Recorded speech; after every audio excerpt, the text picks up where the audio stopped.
I think I'll start with an Okar mantra. I think we should start. Please.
प्रणाम सभी को, सारे श्रोताजनों को, और खास करके स्वागत करते हैं सुधीर जी आपका। सुधीर जी हमारे आज के एक्सपर्ट गेस्ट स्पीकर है आज के सेशन के, और आज के सेशन की हम शुरुआत करते हैं।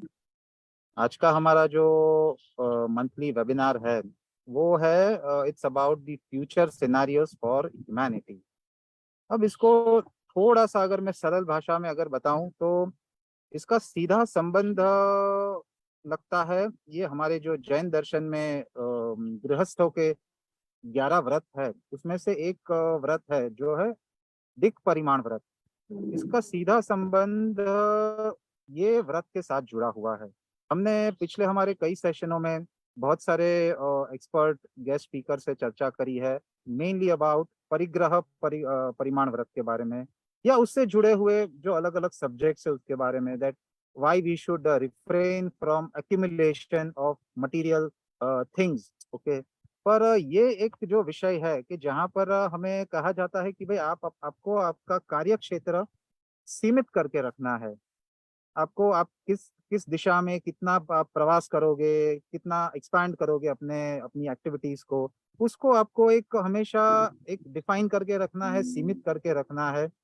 अब ये जो एक विचार है, ये जो एक व्रत जिसे हम कहते हैं, don't you think that it goes against the traditional idea of हमें जैसे कहा जाता है कि भाई आज हमें सफल होना है, then you should think big, think global.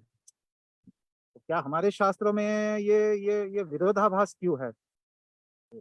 Does it sound anti progressive, regressive तो कहीं नहीं है? या फिर कहीं ऐसा नहीं लगता कि भाई ये हो सकता है ये आउटडेटेड है, या it's not relevant in today's time?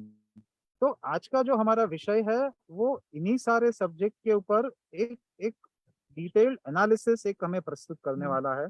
बहुत ही एक यूनिक सब्जेक्ट है, और एक प्रॉपर फ्रेमवर्क के तहत हम इस सब्जेक्ट को आज एनालाइज करेंगे।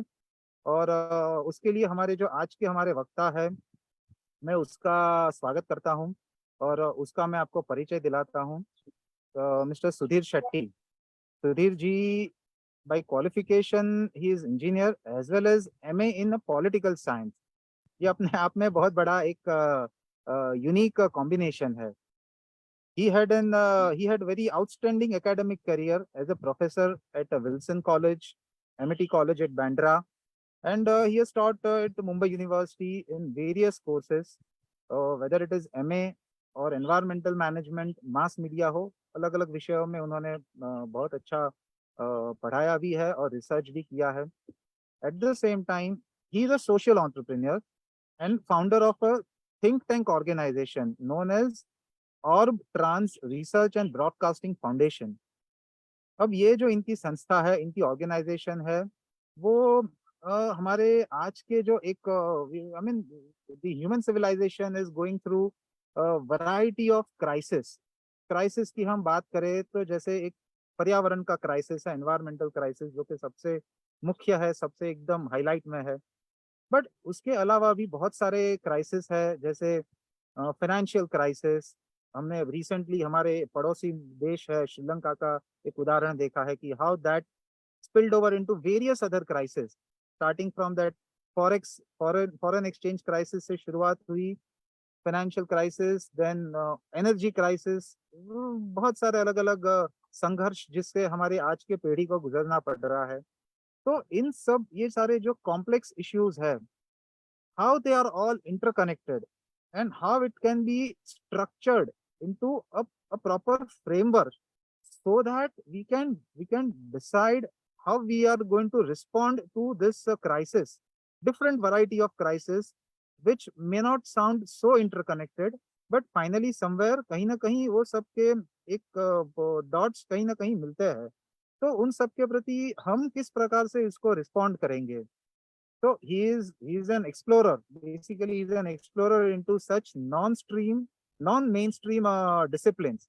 And today he will take us into a territory which we don't know that we don't know. हमें यही नहीं पता कि भाई हमें क्या जानना चाहिए। पहले तो वो पता चले तब जाकर के हम उसके साथ कैसे डील करने वाले हैं, हमारा रोड मैप तैयार करेंगे। तो ज्यादा समय ना लेते हुए मैं सुधीर जी से उनको आमंत्रित करूंगा कि अपना वक्तव्य शुरू करें। बट उसके पहले हमारे मेंटर डॉक्टर विपिन सर हमारे साथ है, तो सर को रिक्वेस्ट करूंगा कि अगर वो दो शब्द कहना चाहते हैं आज के विषय के संदर्भ में, तो प्लीज सर। थैंक यू विशाल। और सुधीर जी आपको प्रणाम। अप्रैल महीने में जब भी मैं उदयपुर था और मैं कॉन्फ्रेंस अटेंड कर रहा था, जो इंटरनेशनल कॉन्फ्रेंस टू सस्टेन दी अर्थ, वहां आपसे मेरी मुलाकात हुई। मेरा मानना ये था कि आपको कुछ अच्छा समय दिया जाएगा, लेकिन एज यूजुअल कॉन्फ्रेंस में जो तो होता है कि आधे के घंटे के बजाय आपको कहा गया कि 15 मिनट में खत्म कीजिए। तो आपने जो जो कंटेंट उस समय पे दिए और उसके बाद में मैं आपसे 5 मिनट तक मिला और आपने जो बात कही कि we do only look at climate crisis, लेकिन सिर्फ क्लाइमेट क्राइसिस नहीं देखना है, हमें क्लाइमेट क्राइसिस देखना है, हमें फाइनेंशियल क्राइसिस देखना है, हमें सोशल क्राइसिस देखना है। तो आपकी जो ये बात मैंने सुनी तो मुझे लगा कि नहीं, you have a content and you have a good research work on this. तो मैंने वहां से ही संगीता जी को फोन किया कि भाई हमारे नेक्स्ट अप्लाइड जैनिज्म में, because you see ultimately any religion which we talk about is to answer the questions through which we are going to have the problem, and each of these crises are actually becoming very critical in our life. We are not realizing it. एक तरह से हमें लग रहा है कि we are progressing, दूसरी तरफ में ये लग रहा है कि भाई whether we are really progressing or we are creating a hell for our new generation. तो आपके विचार हमारे सब यहाँ जो भी आज प्रेक्षक है उसके लिए बहुत बढ़िया रहेंगे। It was my desire to come and see you in Chembur at your office, but somehow the other, because of my other activities, I couldn't make it. मैं definitely आपको हो सके उतना जल्दी मिलने की कोशिश करूंगा।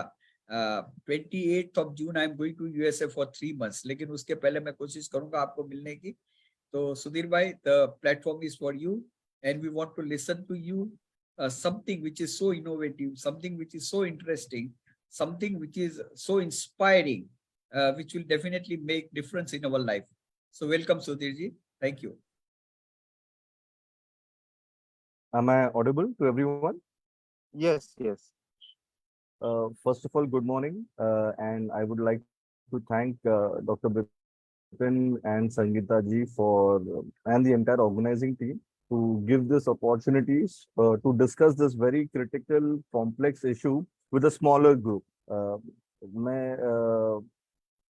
ये टॉपिक ही ऐसा है कि इसमें डेप्थ में नहीं जाएंगे तो मजा नहीं आएगा और चीजें खुल के नहीं आएंगी। एंड विशाल जी ने भी और विपिन जी ने भी जो बात का जो सारांश रखा है वो बिल्कुल सटीक बैठता है। तो मैं कोशिश करूंगा कि आज का जो डिस्कशन है मैं इसको टॉपिक जो है ये टॉपिक मुझे संगीता जी ने सजेस्ट किया था कि रीलोकलाइजेशन and deglobalization is something which will resonate more, but the interesting part about what I do is I can take any topic and I will eventually I could come to the core framework.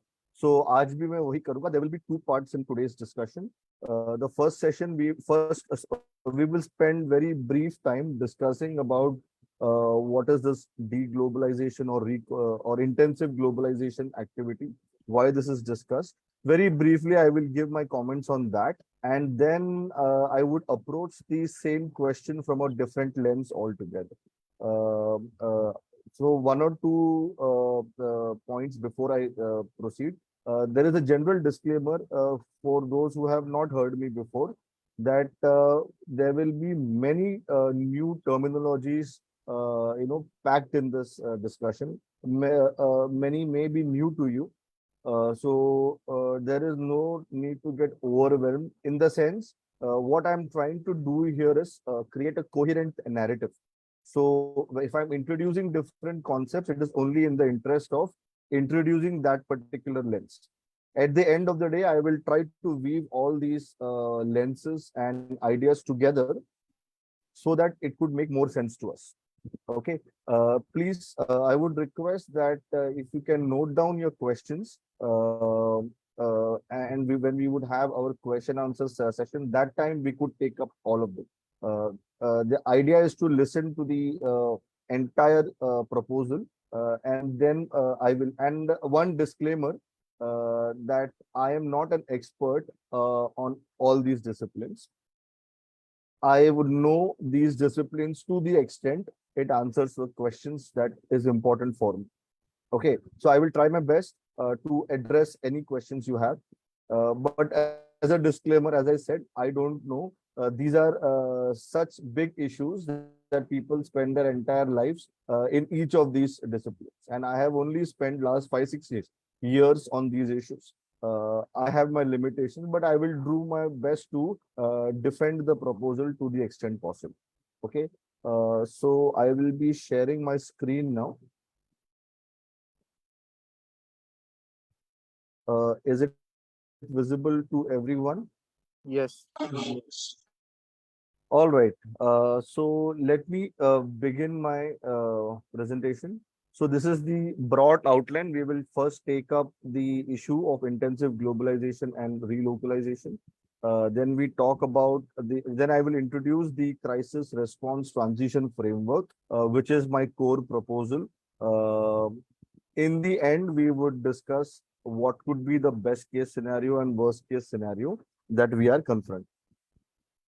So before we dive into whether the future of humanity is in the direction of intensive globalization or whether it is in the direction of relocalization, let us try to visualize what an intensive globalization future may look like. What are the elements of this kind of a future? So I have broadly listed out certain features of this future. So I imagine it to be a very high throughput. So throughput as in highly energy and material intensive future, highly technology, high-tech systems, and extreme complexity based civilization. So we are anyways a very high-tech and complex civilization today. But if we continue to intensify globalization, we can imagine many orders of magnitude higher. Secondly, we can also imagine centralized institutions like the world governance, IGOs, international, intergovernmental organizations, state, nation state, military, all these institutions, we can imagine them strengthening even more. Thirdly, it will be a technology market dominated global economies, which will be largely dependent on technological performance and resource use efficiency. So we would be a very efficient economy because we will be deploying a lot of technology to make for higher performance sakes. You can imagine the dependence of every economy on other economies for essential critical needs like food, energy, medicine. This is already true for every country. We depend on other countries for many critical things, but this process will be intensified. As a result, we would have lower resilience to shocks. Next, we could also imagine a continued commitment to exponential growth of population size and economy as cultural goals. like today, it is taken for granted that economy has to grow. It is a common, it is at least one thing on which every nation of the world is unanimous, that economies need to grow exponentially forever. There is absolute unanimity. So we can see this happening. We are already predicting that by 2050, the global economy would be double its current size. Okay. So we are doubling populations and we are also doubling economies at an exponential pace. We can see continued reliance on fossil fuels. And of course, I do not see new renewables like solar and wind replacing fossil fuels, but they will be an additional source of energy consumption. Relative decoupling, that means environmental destruction and economical growth. That kind of relative decoupling is possible, but overall we will see ecological overshoot happening and pollution also increasing. One very important trend that would go up is domination of artificial intelligence in almost all aspects of economy. So you can imagine at current pace, we can imagine by 2050 it is quite likely that AI will dominate almost all job sectors. And lastly, materialism, science, and technology will remain dominant cultural value systems. Okay. So this is the path that I see, if we move towards intensive globalization. What about relocalization? What about what does relocalization even mean? Okay, so relocalization is a concept that also needs to be spelled out, because people have to imagine, what it really looks like.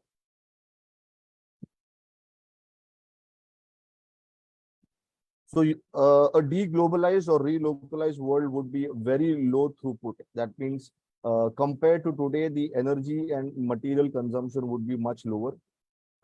It will be a low-tech civilization, and complexity would be extremely low. By complexity, I simply mean countries would not be dependent on other countries for critical needs satisfaction.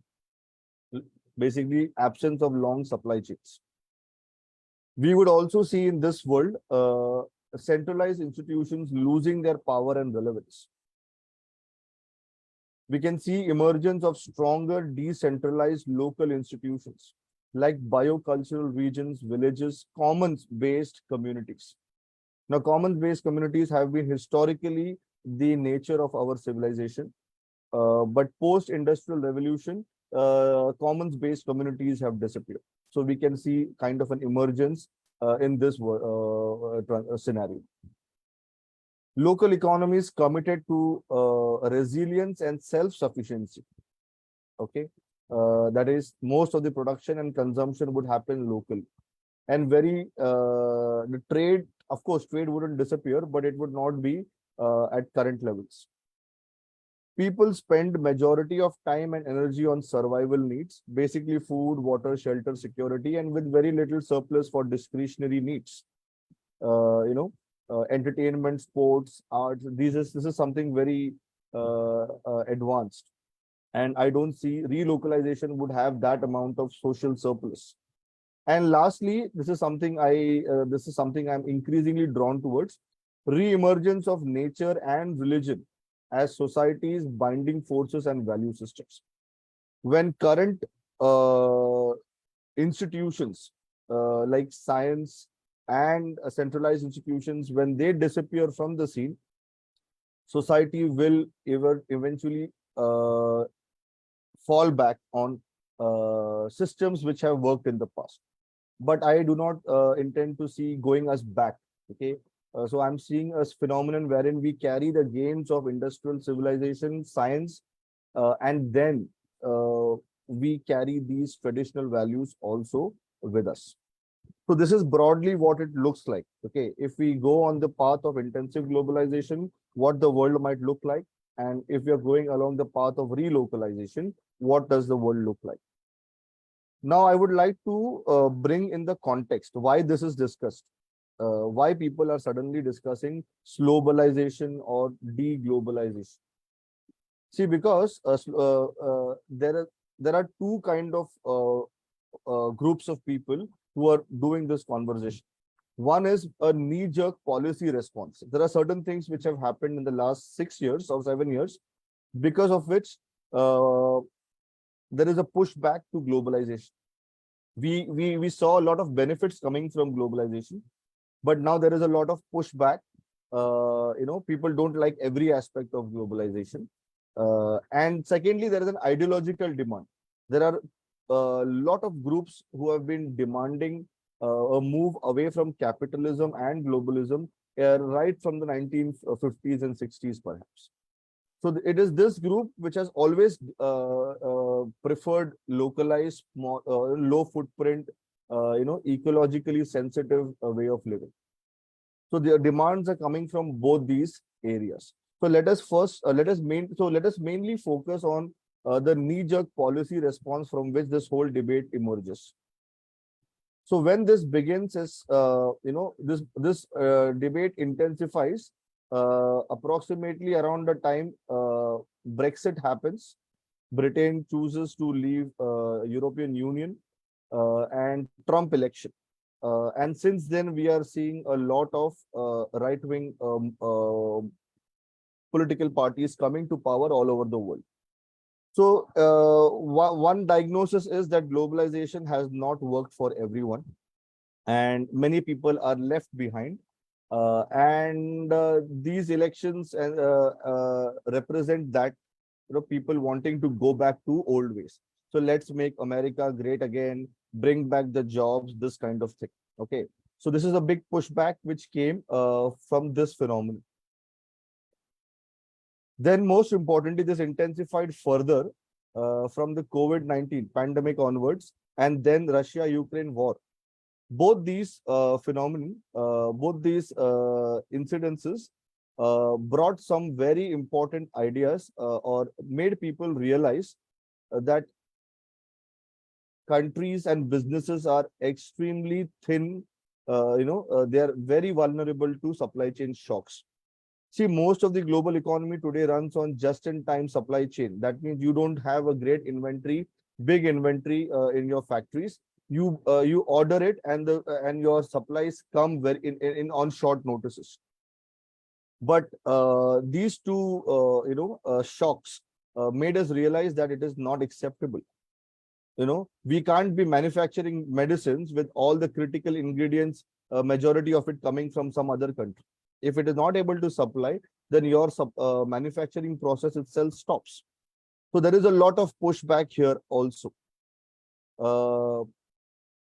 A very good example is European Union passing this Net Zero Industry Act, wherein they are saying that they will only source solar panels from those companies which do, or those countries which do not have more than 65% market share. So basically, they are saying we will pay a premium for solar panels, but we will not buy it from China because China is unreliable. Either due to supply chain shocks or due to geopolitical risk. You see, this is unraveling of the globe. The whole logic of globalization was every country would produce something which it is good at. That means at a low price. Economy of scale was the logic. But now suddenly people are realizing economy of scale is good, cheap goods are good, but that makes us super vulnerable. So let us now try to make the supply chain shorter, even if it means goods becoming expensive, products becoming expensive. So this is the reason why people are quoting globalization and de-globalization. Thirdly, tech infrastructure divide. Now, everybody realizes that there is a huge superpower struggle between China and USA on the technological front, especially the 5G telecom sector and the artificial intelligence sector. There is a divide. So there is, so there are two groups of manufacturers and suppliers. Now, countries are very, very skeptical. Countries are it is like the Iron Curtain of the Cold War days. People have to now choose sides, whose technology to buy, because geopolitical risk can make countries vulnerable. So this is also the reason why people are, questioning the globalization. Globalization simply meant so far that every country will trade with each other, and they will not bring in politics or geopolitics in this trade. So you can safely rely on imports. But with these new multipolar situations emerging, this is a huge doubt. And this is the ultimate, nail in the coffin, the geopolitical risk. The example of USA banning Russia from SWIFT during the Russia-Ukraine war. This was like an eye-opener for many countries in the world. Everybody thought that these big technologies are like neutral. They're politically neutral. So we could always use them and we can rely upon them. But this war demonstrated that if you're not on the side of the superpower, which controls this technology or the infrastructure, then you could also be treated just like Russia. So then countries start talking about their own, technological infrastructures. But the moment every country goes away from common infrastructures, then globalization also recedes.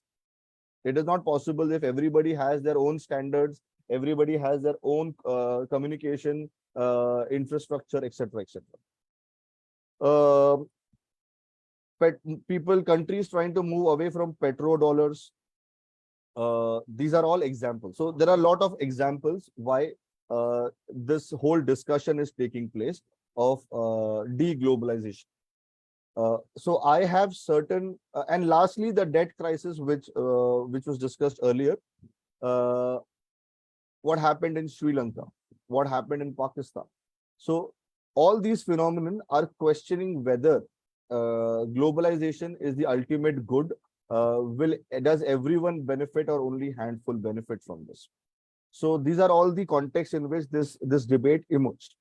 Now, I would just like to briefly close this whole discussion by giving my take on what I think about the situation. Whether I think things are moving towards intensive globalization or things are actually moving towards deglobalization or relocalization. So what we see here is most attempts to augment national security or resilience are initiated this time not by markets, but by nation states. So this is not something which is emerging from the market or private sector. This demand is emerging from trying to bring some kind of self-sufficiency and stability and resilience in domestic politics. So this is emerging from nation states. This demand is emerging from nation states who feel vulnerable to supply chain and geopolitical risks. But should we take these initiatives or this conversations very seriously? I have a feeling that we need not take this very seriously at this point, because economic growth powered by cheap energy has become a cultural goal for all the nations in the world. All economies subscribe to this idea that economy should grow. And intensive globalization is at the heart of achieving such a goal. Okay, so any effort or talks about deglobalization will only lead to some kind of cascading collapse across the globe. And what is the best proof of intentions? So my view is commitment of governments towards physical infrastructure, especially the energy infrastructure, transport infrastructure. These are good indications whether a country is serious about tackling climate change or deglobalizing. And they are very good proxies to understand whether anybody is serious about these things. If you look at the investments made towards fossil infrastructure and investments made in other areas, it is a very good indicator that countries are assuming that world is moving towards intensive globalization. So we don't see any major trends in investments or in other sectors which indicate that any kind of globalization is voluntarily happening. Hence, voluntary global economic transition towards relocalization, that is producing and consuming locally for local needs, is something I don't see materializing. Okay. So this is the first part. So this is what I'm saying. Under current situation, I don't see this happening. But forced deglobalization or forced relocalization in the context of abrupt societal collapse due to the triggering of global crisis. Now, this is a different approach that we are about to explore in this presentation. So my take is, if things go on the way we are assuming it will go, then intensive globalization looks like the future. But now, if we can just step back and try to take a very holistic view of the situation, define the crisis, and then let us reassess whether relocalization or forced relocalization is a possibility or not. So let us, at this point of time, let us hold our judgments till I introduce the framework. Okay. So the way I look at the situation, it is something like this. Currently, we are at a juncture wherein four kind of possibilities are there. One is the techno explosion, that is intensive globalization wala future. Where economy goes on exponentially growing, and somehow we are able to continue to manage this forever. Second scenario is a techno stability future, wherein we can maintain current levels of global GDP or wealth. And of course, here we are talking about redistributing the wealth among nations more equitably. Okay, but we can certainly maintain current levels of prosperity. This is the mainstream take right now. This is where there is maximum consensus in the world that we can, if we are able to stabilize ourselves. So the mainstream is somewhere between techno explosion and techno stability. This is where majority of the energy and time is spent, and money and resources are spent today. Then there are two more scenarios. One is a creative descent. Creative descent as in we voluntarily collapse, voluntarily degrowth or shrink the size of the economy. Okay. Now this is the third scenario where we do this voluntarily, or in our language we could say voluntary relocalization. And then there is a last scenario of abrupt collapse. We don't do anything. We go on with business as usual, and abruptly system starts or economies start collapsing. Okay, without recovery.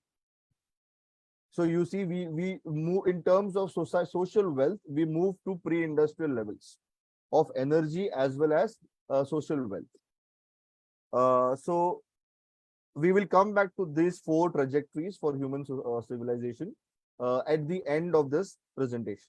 Okay, seeing where it takes us. Now, let me bring your attention to the principal crisis that we are facing today, and I'm calling it crisis in sense making. And here I would like to present this idea through this very famous parable. I am sure everybody must have heard at some point in their childhood about this parable of the 6 blind men and the elephant, wherein the 6 blind men are asked to describe the elephant based on the part of the elephant they are touching. Okay, so it is but obvious that everybody describes the elephant differently. Okay, so elephant, we know, or a person who has eyes, who can see it, knows for sure the elephant is neither it is neither a pipe, nor it is like a wall, nor it is like a pillar. Okay, nor is it is like a brush. Someone who has seen an elephant knows elephant is none of these things individually, but it is something totally different. So right now, this is what is happening when we are diagnosing what is the problem with the civilization. People with different lenses or people from different dimensions are analyzing the crisis in their own way. So there is an ecologist would define the entire problem in terms of environmental destruction, resource depletion, etc.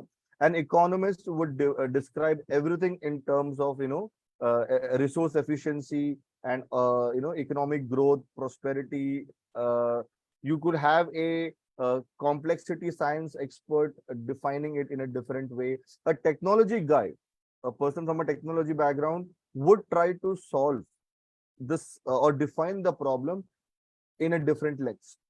But what happens is, when we do not factor in the constraints posed by all the dimensions, or at least all the important dimensions, what happens is the scenarios built up by each of these dimensions are not realistic anymore. So what is required at this stage is to understand that the crisis is not restricted to climate change. It is not restricted to peak oil. It is not restricted to financial debt crisis. It is not restricted to artificial intelligence or artificial general intelligence alone, or nuclear or etc. So what happens is there is too much of clutter in terms of problem or disease diagnosis. There is a lot of clutter. So what happens is there is a saturation. We know for sure that more information does not necessarily lead to any behavioral change. Many times it leads to mental shutdowns. So this is something which I was suffering from 6-7 years ago, because I was not able to figure out, because if you hear one expert, that person looks correct. And then when you hear another guy defining another problem, that person also looks correct. Sometimes two experts disagree on the same crisis definition, and then both look correct. So this leaves common people like us confused. So the number one requirement here is, how do we diagnose and how do we make sense of the crisis, and how do we prioritize those risks? Unless we do this, the second step of responding to it is very difficult. Very difficult. We will never reach the second step because we will go on fighting with the step one. So the crisis response and transition framework that I was able to conceptualize is basically an empowering tool. It's a sense-making tool, which and a consensus building tool. It empowers anybody and everybody to filter out useless information, distracting information from useful one, so that people can make up their minds on something. You don't need to be an expert to decide whether Green New Deal is useful or not useful. Okay, you don't have to outsource it to a scientist anymore. And unless we have something like this, so my hope is that after the presentation, each one of you will be then able to look at policies, proposals, strategies which are thrown at you. You will be able to classify them on your own and zero in on something that you think now is sustainable and it is worth the effort. Okay, so we will try to unravel this elephant. What is this elephant? What does it look like? And the beauty about this is something like this. I normally give this example. There are a lot of stars in the sky at night. For people who do not know what a constellation looks like, you will never notice it. But once somebody shows you a particular constellation, it is very difficult to then unsee it when you look at the sky again. Okay, so it will be difficult to first recognize the elephant, but if you are able to once recognize the elephant, then it is very difficult to then unsee again. That is my proposal. I hope it works that way for each of you. So let us now define what is the crisis. So there are multitude of crises, but I am simplifying it. I am giving it a name. I'm calling it global crisis. Okay. And global crisis basically emerges in this context in two ways. One, it is the inevitable, abrupt, involuntary societal collapse. Normally, people talk about environmental breakdown and climate change, global warming, etc. But I look at societal collapse as an immediate threat, and not necessarily environmental breaking down anytime soon. That process may take time. So the first part of the risk that global crisis is about is the inevitable, abrupt, involuntary societal collapse. And by collapse, I'm trying to say here, centralizing institutions like state and markets will disappear. They will become dysfunctional on a what do you call, on a more or less permanent basis. How do we operate when these two important institutions are dysfunctional? We call that situation as societal collapse. Okay. And then the second aspect of global crisis is a probable biospheric collapse. Okay, by which I mean accelerating towards the sixth mass extinction event. So in short, global crisis is basically these two risks: risk of societal collapse and risk of biospheric collapse. Okay, so within this, I will try to incorporate as many different trigger points coming from all dimensions. Okay, so I hope this point is very clear, that this is what we are trying to avoid, or this is what we are confronting. Okay. Now let me introduce the elements of global crisis. So as I said, global crisis is a multi-dimensional lens. So there are 4 dimensions particularly which I am trying to cover under global crisis. So imagine these 4 as 4 missiles heading towards us. And if we are not confronting even one of them, or if we are not able to destroy or avoid even one of them, then each of these risks have the capacity to trigger global crisis. So that means any solution of sustainability, if we talk about, it has to address the risk coming from all 4 trigger areas. These are our constraints. So whatever strategy and plan we may come about, these are the constraints on the plan. Okay. So our solutions have to answer whether it is addressing these concerns or not. So let us begin our discussion. I will try to briefly open up on each of these lenses just for the sake of introducing. Okay, just to make a coherent argument before we go to the response classification. So first one is the economy energy nexus. Why I feel that societal collapse is more of an inevitable thing than a biospheric collapse. The reason being, there is a direct connection between economy and energy. There is no modern civilization without energy. There is no modern civilization without energy. Economists make a very big mistake of defining economy in terms of money and finance.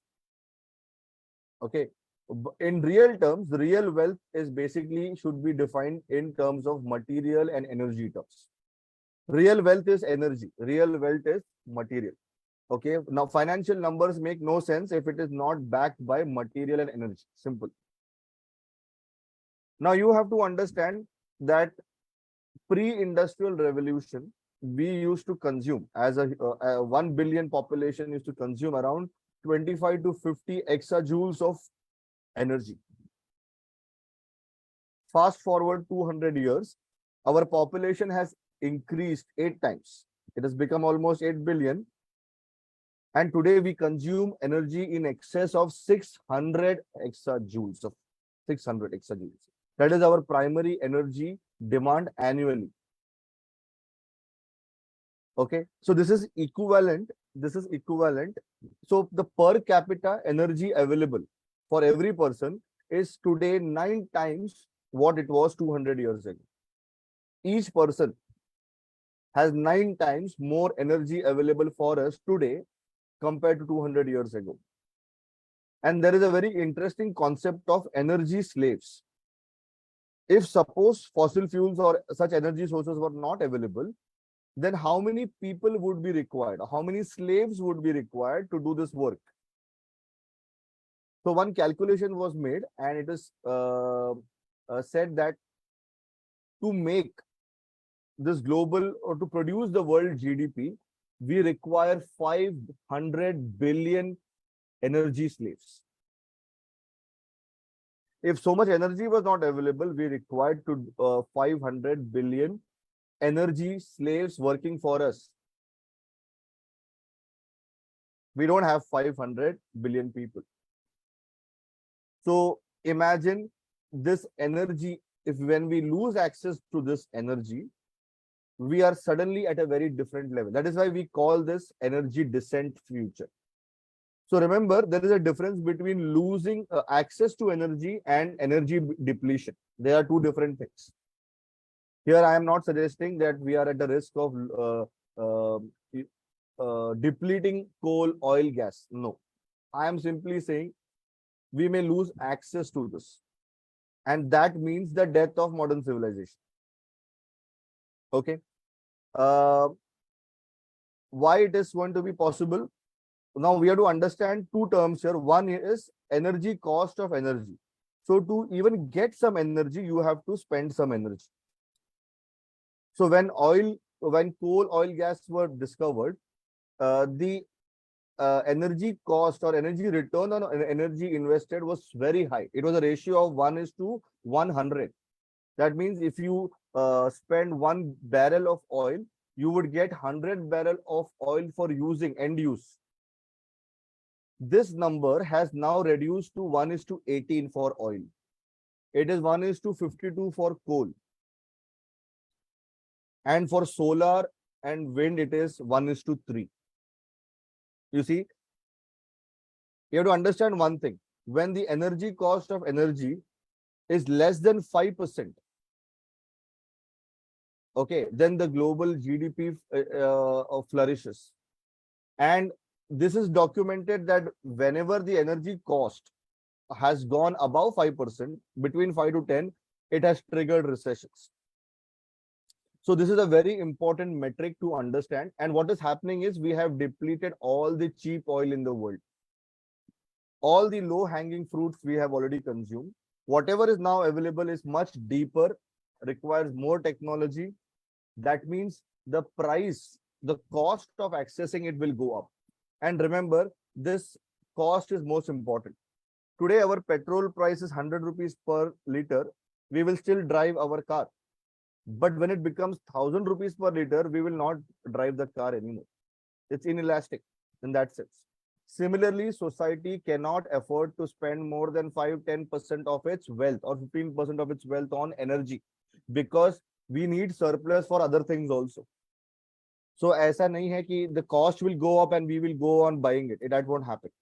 And this is how the economy triggers.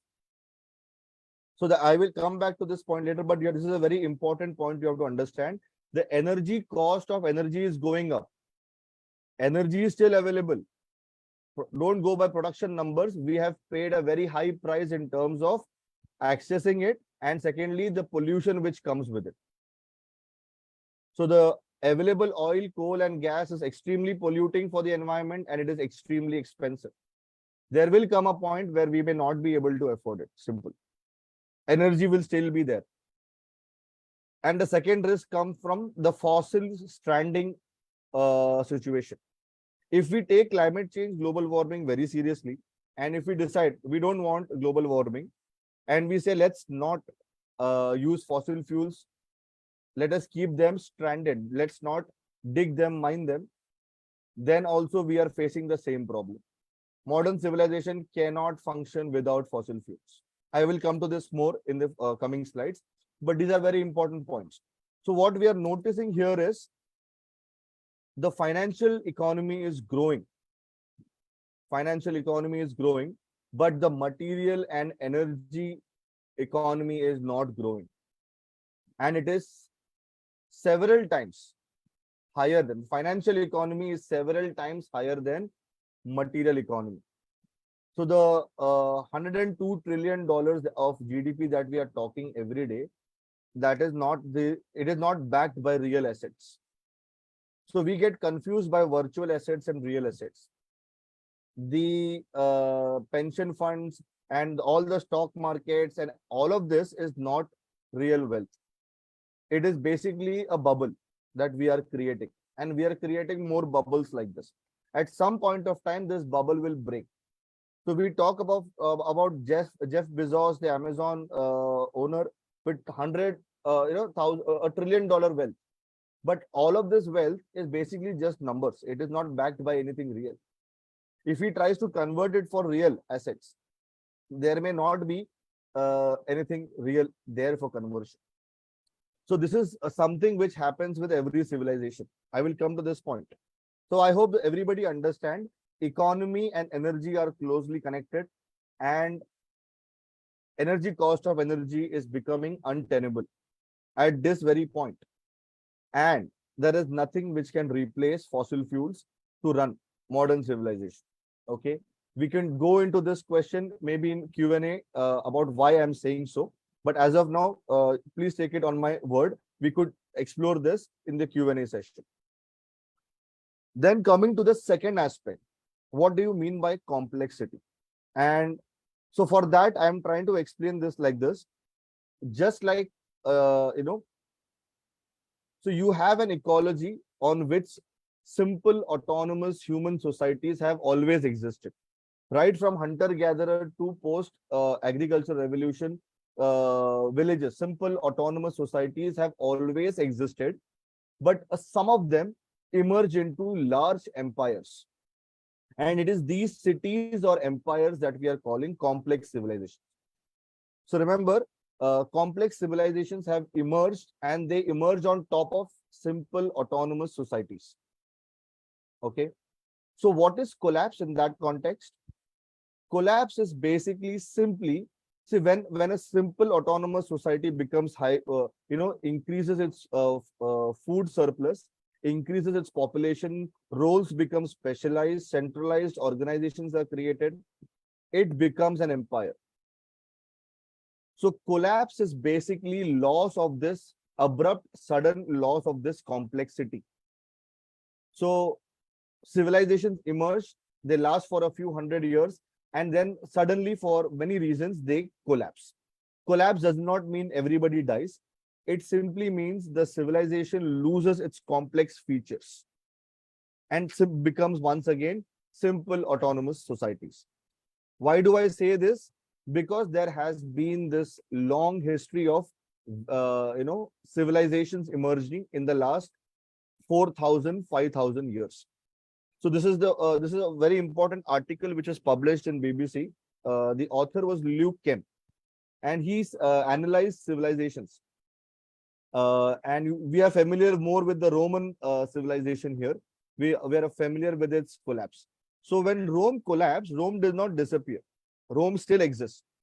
It was a empire which spread across 3 continents. Today it is just in Italy. Okay, a city in Italy. So empires collapsing does not mean people die. It simply means it becomes much smaller and simpler. So civilizations on an average have collapsed. And the average lifespan has been around 336 years. So it's a very common phenomenon. Just like species are born, they grow, and then they die. Civilizations also follow that trajectory. Okay. Now, there is something very different about our civilization. Modern global industrialized civilization. This is very different compared to all the other civilizations. How is that? Before that, I would like to demonstrate to you what are the indicators of a complex society or a modern civilization. What do I mean when I say we are a single homogeneous global civilization? These are the indicators. We all have surplus food, much more than what we require, we are able to produce. We have large population. We have nation states with full-time militaries. Once again, we take it for granted. Full-time militaries are taken for granted, but most of history, Very few civilizations could afford full-time militaries, but we do that. It's very common today.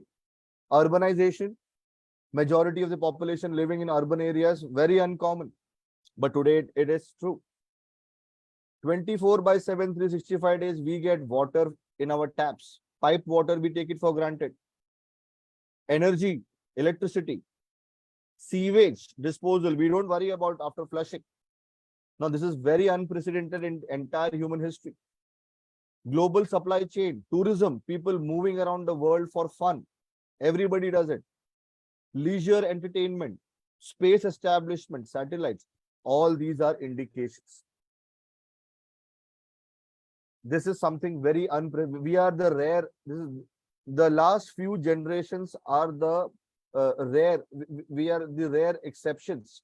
We sometimes take it for granted that this kind of future is the future forever.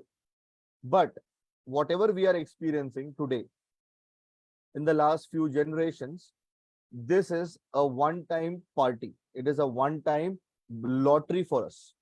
And that lottery was the discovery of fossil fuels. It's a one-time bonanza, and we are already enjoying it. A middle class today enjoys more than what the most powerful emperor in the world could enjoy. This is unprecedented. And we take it for granted. There are reasons we can't take it for granted. And this comes to a point that we are very different from earlier civilizations in the sense we are a single civilization. That means our economies are so tightly integrated that if one or a few economies collapse, it will take down others with them. This was not true in earlier civilizations. Other civilizations could parallelly continue without any problems if Rome collapsed. But that is not going to happen in our case. So we are an exception in this sense. If we go down altogether. And this is something which I have I've tried to this is a very important paper published by an author called David Korowitz. He's an Irish scholar on systems and complexity, and I converted his ideas into a visual representation so that it can be you can understand what is it that we call global industrialized civilization. हम बार बार कहते हैं कि everybody is at the service of the system. System जो है चलाता है. ये system क्या है? This is my way of describing the system. ये system है क्या? It is bigger than any prime minister, any president, or any country in the world. We have painstakingly created this system in the last 200 years, but we don't control it today. The system controls everybody. When we created this, we controlled it, but today the system controls us. So there are 6 pillars of this global industrialized civilization. The first pillar is fossil energy infrastructure. I have already described this to you. This infrastructure, right from mining and all the way till last mile consumer use, the entire infrastructure is an important global pillar of this civilization. Secondly, the financial and monetary system. So the energy infrastructure is it makes the things go physically around the world. The world actually moves because of energy, but it is the financial and monetary system that is an organizing framework. We organize our activity with the help of finance and monetary system. And the Notebandi was a very good example of this. Goods were there, energy was there, but people had no cash. People had no ways in which they could organize their activity or exchange. People were helpless. Suddenly the system paralyzed. So if banks collapse, if there is no currency available, monetary collapse happens for whatever reasons, the whole system crumbles. Why? Because banks issue credit for trade, international trade, right? So if banks are not able to issue this letter of credit for international trade, global production flows get affected. So remember, in production, it is very important to understand the output of one factory is the input to another factory. So if one input suffers, many outputs suffer in a cascading collapse. This also happened during the Ukraine crisis and COVID crisis. So you have to understand that this is an important pillar of civilization, international trade and banking system. The critical infrastructure I showed you in the previous slide, they are all the critical infrastructure. You notice one thing, even during COVID, none of the critical infrastructure was affected. Internet was functioning, electricity was there. Every major infrastructure was functioning smoothly. It is just that we could operate virtually, so nobody realized the problem. But if something happens and core infrastructure gets affected, then everything gets affected. Economy of scale, I have already spoken about. At the heart of modern global economy is economy of scale. Economic growth requires that goods become as cheap as possible. That is why production is distributed around the world. Whoever can produce the cheapest. So economy of scale is very important. If the goods are cheaper, more people will buy. If more people will buy, then more profits, and etc. etc. Suddenly, if the economy of scale disappears, the way we were talking about deglobalization, then suddenly this whole pillar also crumbles. And lastly, the trust deficit is very important. What happens is during the adaptive behavior, people do not panic. If people do not panic and people do not lose trust in their own citizens and in other countries, then the system functions. For example, when Sri Lanka was experiencing a crisis, Sri Lanka found it very difficult to trade with other countries because countries were not cooperating. So what happens is trade is basically about trust. I give you credit because I want to do more business with you in future. But if I know that your country's future itself is bad, then I will say you give me hard cash, then only I will trade with you. So what happens is loss of trust. If every country starts to look after its own interest, then what happens? Then globalization and the entire economy crumbles. Now, this is the big problem. This is a very big problem. If everybody looks domestic, then the entire civilization crumbles. So basically, this is an indication of high-tech and high complexity civilization. To make all these 6 pillars function without interruption all the time, extremely high level of complexity, coordination, and technology is required. Now, one thing has to be understood, that all these pillars have to perform simultaneously. And even if one crumbles, it will take down others in a cascading collapse. So imagine our civilization is like an patient in the ICU ward. Even a small disruption can be life-threatening. It is sheer miracle that the entire economy operates so smoothly all the time that we take it for granted. Just like a patient cannot be stable, cannot be expected to stay in the ICU for too long. Similarly, we cannot be expected to not expect collapse in such a complex and such a very well calibrated system. Now, remember what is making all these 6 keystone hubs operational? It is these 3 things. Access to extremely cheap energy. Cheap energy means energy cost of energy should be within manageable limits, less than 5%. Year-on-year exponential growth and globalized economy. This is at the root of modern industrial civilization. You take away cheap energy, you take away economic growth. I hope everybody is familiar that it is compulsory for global economy to grow at 3%. If economies do not grow consistently at 3%, then banks start to fail. because of the interest payments.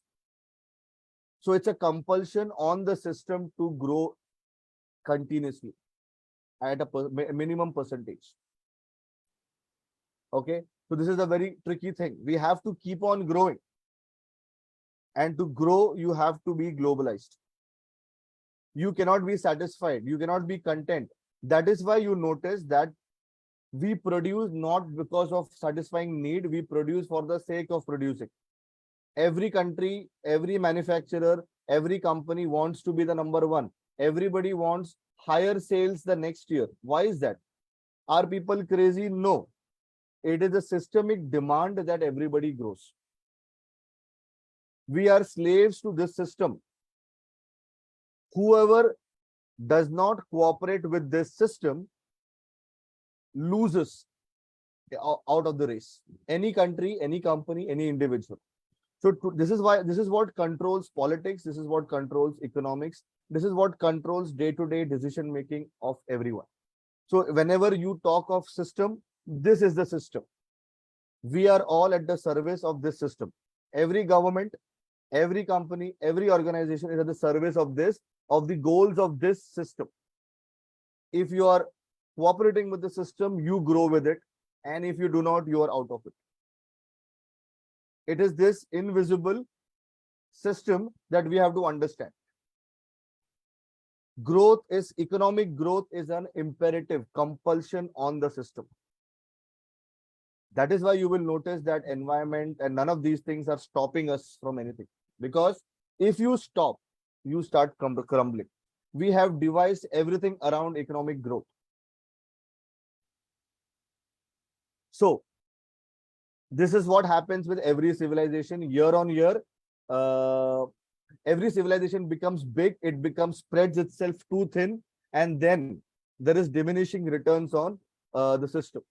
And then that civilization has to self-correct. This is exactly what has happened to us. Okay, so any pandemic, any cyber attack, any back-to-back shocks, the system has resilience only to a particular point. After that, back-to-back shocks we may not be able to take. And as I said, it only requires one major catastrophe, one major pillar to crumble anywhere. It will spread in other areas very fast. That brings us to the third dimension of the economy, ecology. We all understand that economy is embedded within the society, people, and the entire society's needs are satisfied within the context of environment. So environment produces ecosystem services which societies and economies need, without which we cannot survive. No species on the planet can survive if ecosystems do not produce ecosystem services in a healthy way. But we are doing something that is interfering with this good system. So how is it that our economic activity is basically affecting ecology? So whenever we say GDP, whenever we say GDP growth, we are basically talking about these 5 processes: extraction, production, distribution, consumption, and then throwing, excretion. So today, this is the economy. Whenever we say economy, economic processes, we are talking about this. So whenever we say GDP is growing, we are basically saying extraction is increasing, production is increasing, distribution, consumption, and waste. Excretion is waste. So we have this linear system currently. So GDP growth का मतलब सीधा है कि we are depending on ecology. There is no GDP growth which is disconnected with environmental degradation. There is a very important term that you have to understand: decoupling. There is this idea among many economists that if a country becomes prosperous, then its economic growth is decoupled from environmental destruction. But there is no evidence for that. So by GDP growth, what are we doing? We are doing 3 things. We are consuming resources, renewable resources, at a rate faster than the replenishment rate of that resource. Matlab, we are consuming fresh water faster than the recharge. Okay, so we are doing many of these things with renewables. We are consuming non-renewable resources like fossil fuels, okay, at a pace which is much greater than the depletion rate of those resources. Okay, and thirdly, we are producing waste which is at a rate many orders of the time higher than the capacity of the system ecosystems to absorb those wastes. So whenever we say unsustainability, we are basically talking about these three things. Herman Daly, who's considered to be the father of ecological economics, defines it in this way. What is unsustainability? This is unsustainability. Consuming faster than replenishment rate, depletion rate, and absorption rate of the waste. So when we do this, we are basically doing what is called as ecological overshoot. So this chart that you see is indicating that we are currently at level C, between C and D. C is the overshoot, limits that we are not supposed to cross. We have already crossed. What is required is that we should be oscillating between A and B. So this is basically the level of resource consumption. This includes everything: energy, resources, etc. So we are consuming many times higher than what we should. Okay. There is this concept of planetary boundaries which explains this very well. Okay, and this is a landmark paper which was written in 2009 by Johann Rockstrom and his team, and this is a very important framework which introduces this idea. Just like human beings have vital stats which indicate the health of our basic health. Similarly, we have the planet which has these dimensions. 9 basically symptoms of the planet which we keep a track of. Okay, so you can notice out of the 9 we have already overshot 4, and climate change is only one of the 9 symptoms. So this is the proof that we have basically overshot planet's capacity. What is required is that we should be within those dotted lines. You can see that's a safe operating space, but we are already exceeded on 4 counts, and other counts we are doing it now, right now. So as globalization intensifies, we are going to be exceeding those limits. And out of these 9, climate change and biospheric integrity are the 2 core symptoms which have a direct effect on all the remaining 7. I don't have time to get into each one of these, so I will skip this part. But the point here you have to understand is we have already overshot on many counts, and climate change is just one part. Phosphorus, nitrogen pollution in the environment, and rate of loss of species, they're already in the red zone. We are already crossed the danger line. So the general health of the planet doesn't look good. And the previous slide explained the connection between our economic activities and environmental limits. 1961, our total humanity's footprint was within the planet's carrying capacity, biocapacity. So biocapacity is basically whatever planet produces in a given year. Ecosystem services produced in a given year. Our consumption was within the capacity of the planet to produce that. Fast forward 60 years, we have now reached 175%. That means we have 75% in overshoot. Imagine bulk of the world population is still not prosperous, and we have already overshot. We are already overshot what the planet can afford. Okay. This brings us to the understanding what happens if we overshoot our limits. What happens? 5 mass extinction events have happened in the past. None of them were caused by any single species.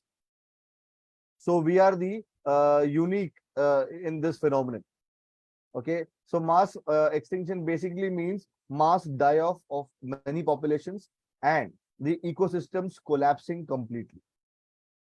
We call it sixth. Many scientists are saying that we have already in the sixth mass extinction. We are not going to, we are already. And this phenomenon is called as Anthropocene. Anthropocene simply means that humanity has become a geological force. Okay, we have become a geological force which can either steward the planet or we can destroy the planet. We are the most dominant species in every ecosystem today. Okay, so we have the power of life and death over the planet. And societal collapse is something which was predicted long back. I'm not sure if everybody is aware, but there is this very famous publication of limits to growth in 1972. This was the first mathematical model which demonstrated that if industrial civilization continues under business as usual, then somewhere between 2040 and 2050,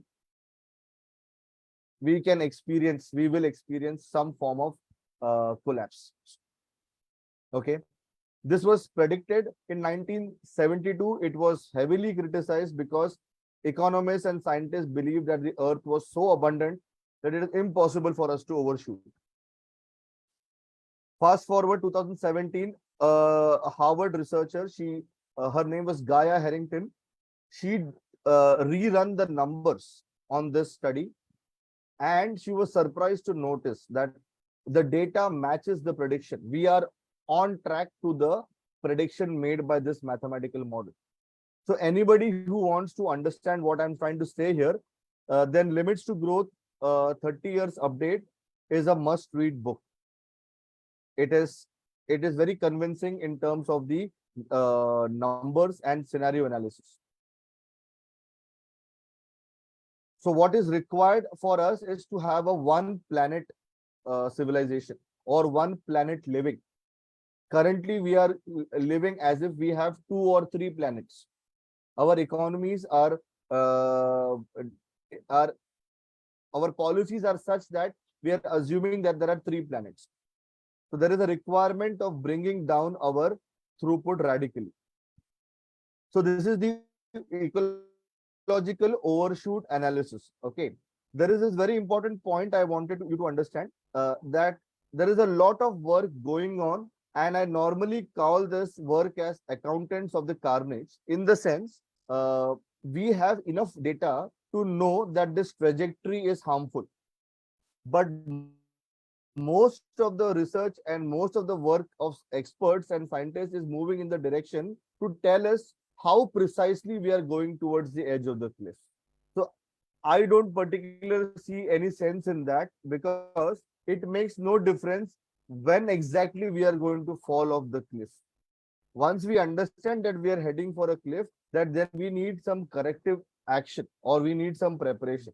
But becoming more and more accurate in prediction is not something which is going to benefit us in a big sense. And now let me introduce the fourth and very critical dimension, that is, what is the role? Why technology is a huge risk here? I'm talking about dual use exponential technologies: nuclear, artificial intelligence, biotechnology, and nanotechnology. Now, all of these technologies have dual use in the sense they increase the economic efficiency, increase profitability, etc. But at the same time, they're also possible for weaponization. And among these, nuclear and artificial intelligence are the biggest threat.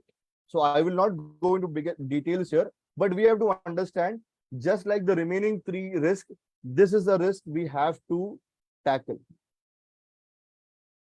because this can single-handedly trigger both societal as well as biospheric collapse. The risk of AI is something that we are underestimating, and the pace at which it is improving is beyond the social control. We are, as a society, our systems are so slow to catch up with the pace at which this technology is growing. So to our own detriment, we will be ignoring this. So let me now come to the crux of it. What is global crisis? Global crisis is basically a definition of unsustainability. That means any system which is having unsustainably high throughput, that is energy, ecology, material footprint, any system which is having high rising cost of energy, any system which is super complex in the sense high tech system dependent and dependent on long supply chain, and any system which is allowing runaway exponential technologies to proliferate without control. So global crisis is all of these put together.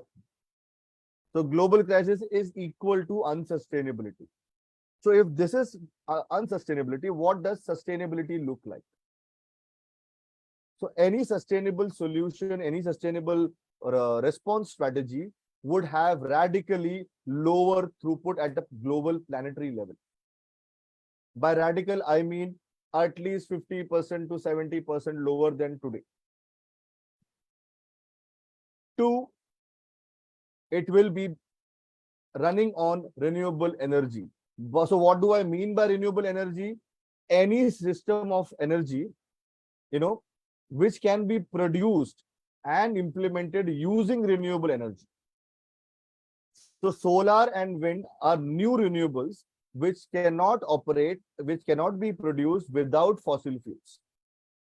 So if we are going to have a civilization, then it has to depend on traditional renewables.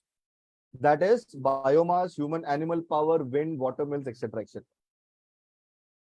Thirdly, it will be a low-tech system, simple technologies, and very local supply chains. It won't be a complex system. And lastly, runaway exponential technologies will have no role in such a system. So this is my framing of what sustainability looks like. So three terms are very important. Technologies, and so sustainable technologies and solution must be ecologically sustainable, technologically feasible, and financially viable. And most importantly, within the constraints of time and scale. Remember, global warming gives us very limited time. We don't have another 2-3 centuries to make this happen. So whenever you test any technology, you have to test it on all three grounds. It should be ecologically sustainable. It should be technologically feasible to scale it up, and financially viable. You can't have something super expensive which nobody can afford. Okay. So when we apply these conditions, many of the ideas go out of the window, and we will be left with very fewer choices which are workable. Okay. So based on how I have framed global crisis, now I come to the heart of the responses. So what I have done here is I have classified all global responses strategies into broadly three categories. Currently, what is happening in the world today? Today, we are defining our biggest crisis to be like an energy crisis. What is being said? It is being said that industrial civilization is very good. It is a desired goal. But what is the problem? The problem is fossil fuels. So we will replace fossil fuel with renewables, that is solar and wind, and then everything is perfect. But we know that that is not true, because the operation of the industrial civilization is causing ecological overshoot. It makes no difference whether it is powered by nuclear fusion process, or it is powered by any other cheap and pollution-free source of energy. The real problem is the operation of the global industrial civilization. But the moment you make it an energy problem, then what happens is everybody runs behind solving that problem. But in my understanding, it is a wrong framing of the problem. We are not facing any energy problem. The real crisis is overshoot. The real crisis is industrial civilization ka operation. We need a different kind of a civilization which does not create overshoot. If you ask this question, then suddenly different answers will emerge. But if you simply ask climate change is a problem, then you will say renewable is the answer. And then all the grants, all the research money will run in that direction. So today, that person or that organization is considered green, who is basically working in the field of renewables. Simple. So if you are green, if you are renewable, matlab you are doing a great job. It is assumed that it is possible to be done. So first of all, what we are saying here is there is enough research evidence that 100% replacement of fossil fuel is currently not possible. Two, even if we succeed in doing that, it does not address global crisis. It does not address ecological breakdown. Then why run in a race where even if you win the race, you're going to lose? That is my way of looking at the situation. Okay. So in short, there are three broad responses that we are throwing at the problem today. Business as usual, it basically is a response which is saying that, fossil fuel is not a problem, economic growth is not a problem, there is no environmental problem. Something like what Trump would say. So there is no problem. Let us continue doing whatever we are doing. More prosperity will solve everything. Okay, more economic wealth, more GDP will lift all the boats and everybody will be good.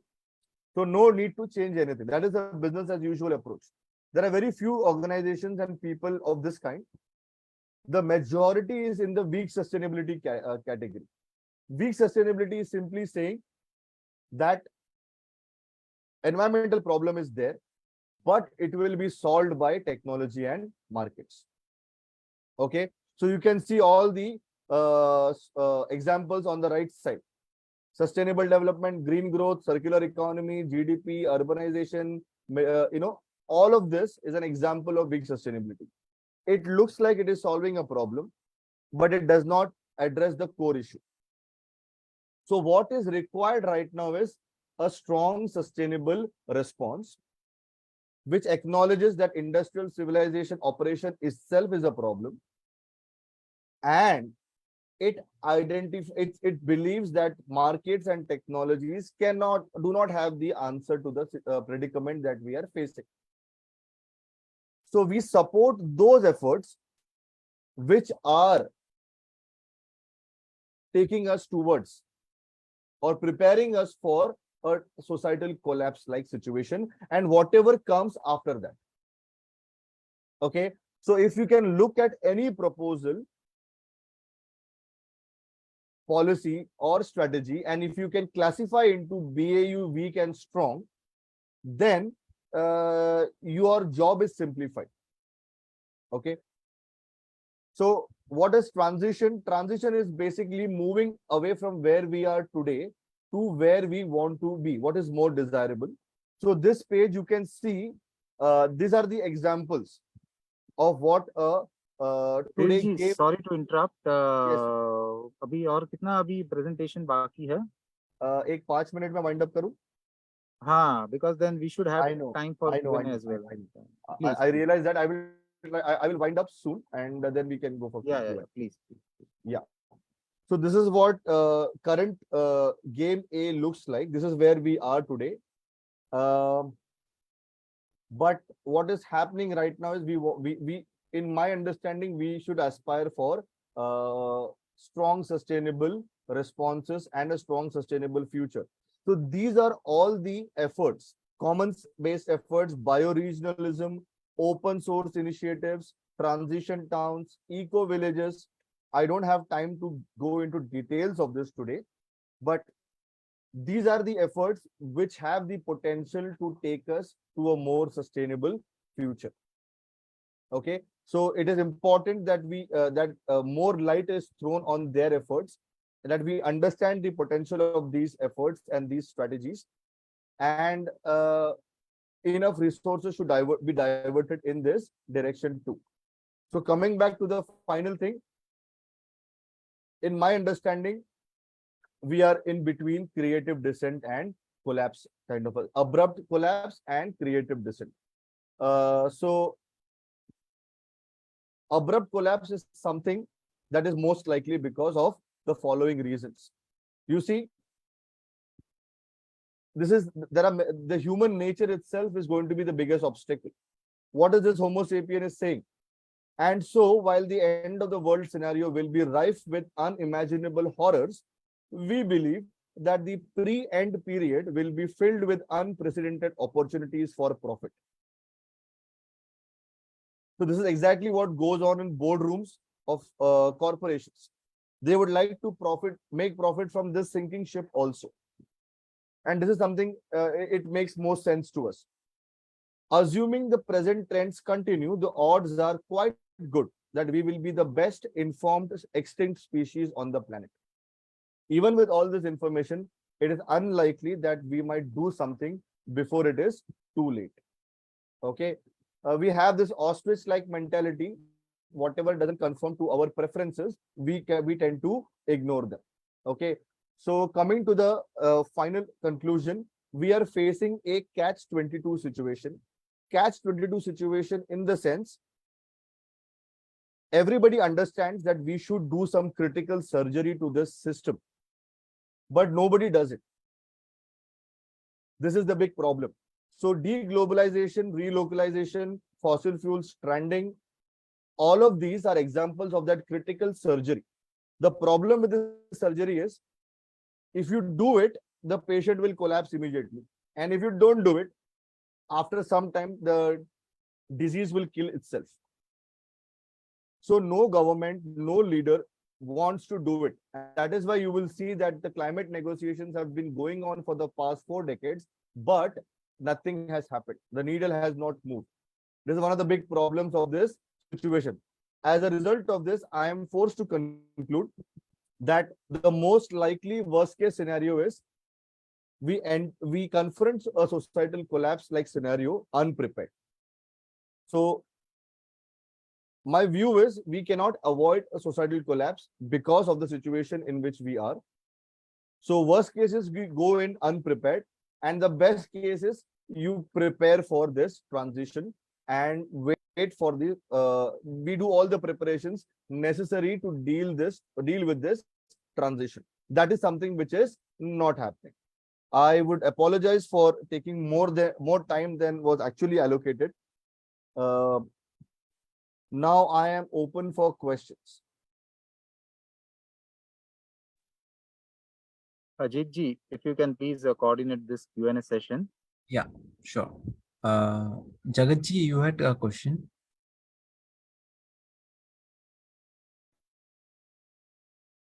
Hello. Pranam Sudhir ji. Hello, am I audible? Yes, you're audible. Pranam Sudhir ji. Thank you, Dr. Bipin Bhai and Sangeeta ji, for organizing this wonderful session. It was one of the best I have ever attended on this platform, because I am very close to environmental subjects. Now, what I am trying to highlight is that environment and economics will never go together. That is what I believe. And because we are not carrying along environmental aspects along with development of all kind. And that is what all has created the problems so far. And they are increasing at a rapid pace. Now, second point is that I believe, just as you, that no technology can solve environmental problems. I would like to interrupt here. I lost your voice. I lost your first point. I could not hear. There was some My point is that environment. Yeah, Sudhir Bhai, my point is environment and economics, I believe, will never go together.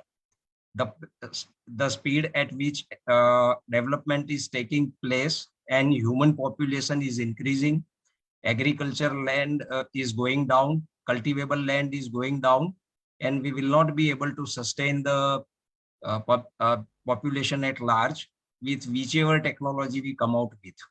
So going back to nature, and we have many a times discussed on this platform about minimalistic lifestyle. That is the solution, and no politics or government can deliver it. And so everybody has to start on their own only, whatever they can do the best for themselves, for the society, and for the coming generations. Thank you.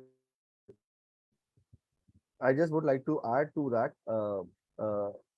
the problem here is not whether we as an individual decide what we decide. The problem is going to be the transition. If everybody does not do it, or if enough people do not do it, then individuals making it won't make any sense. That you go, you take a farm, you create your own oasis. When the crisis hits, and if your neighbors are not as prepared as you are, then all your efforts go into drain. So if we are to succeed,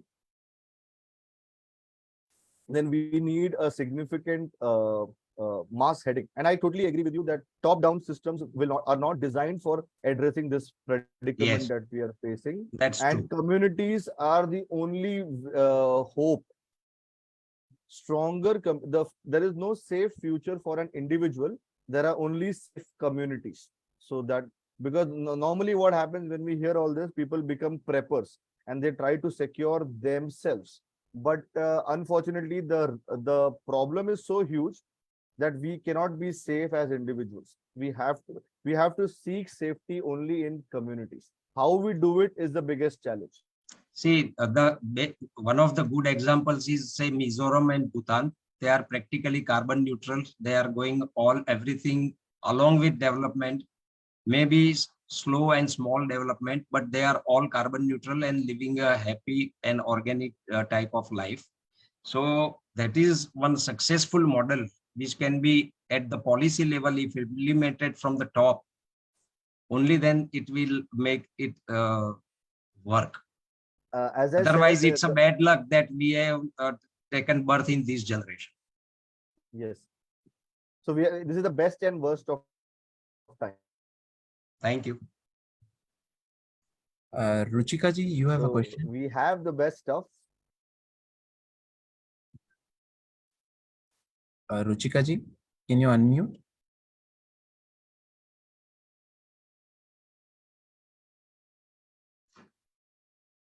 Yes, thank you so much. Sudhirji, that was a fantastic presentation. Really, really good.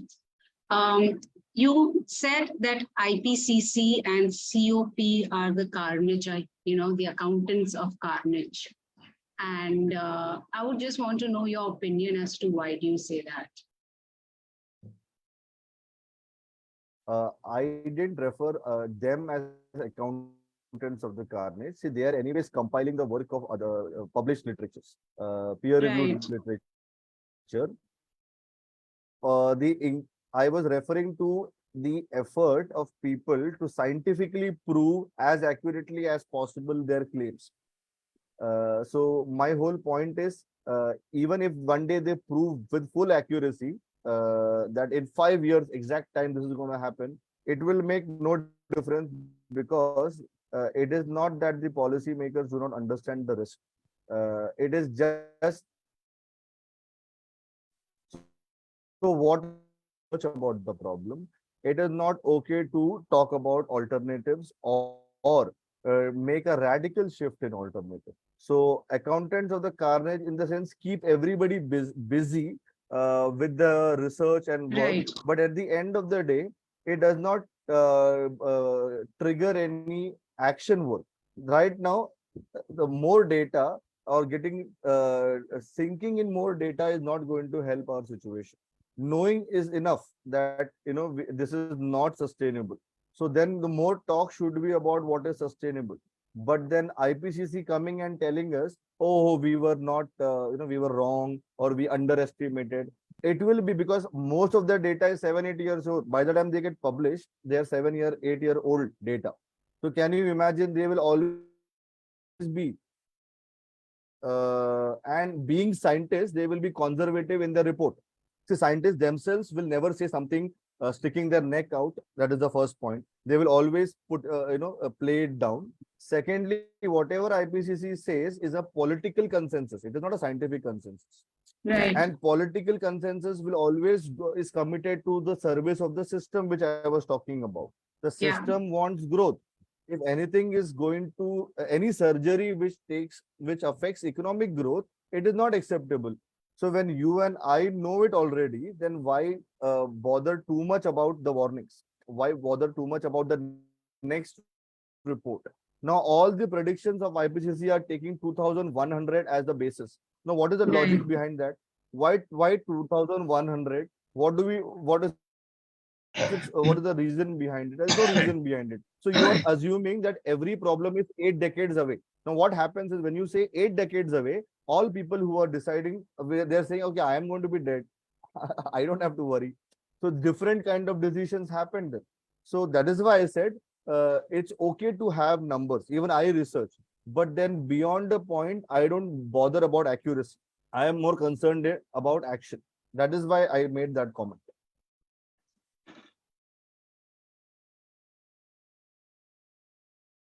Thank you Ruchika ji. और किसी को कोई सवाल है? Does anybody has any questions?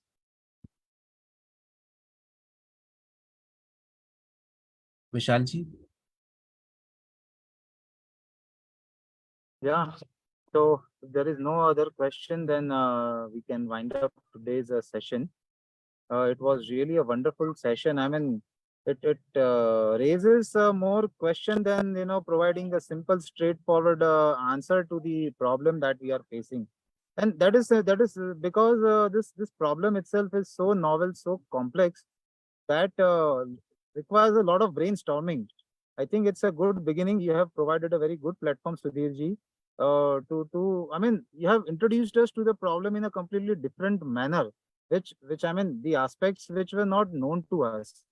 So yeah, I think it was a very good beginning, and we would love to hear more from you as an extension, in a continuation to what we have already discussed. Thank you so much for your time today, sir, and we look forward to hear you once again. Thank you, everyone, for being patient, and I would be happy to engage. Thank you so much. On any of these topics. Thank you, everyone. Thank you. Thank you so much. Goodbye. Bye.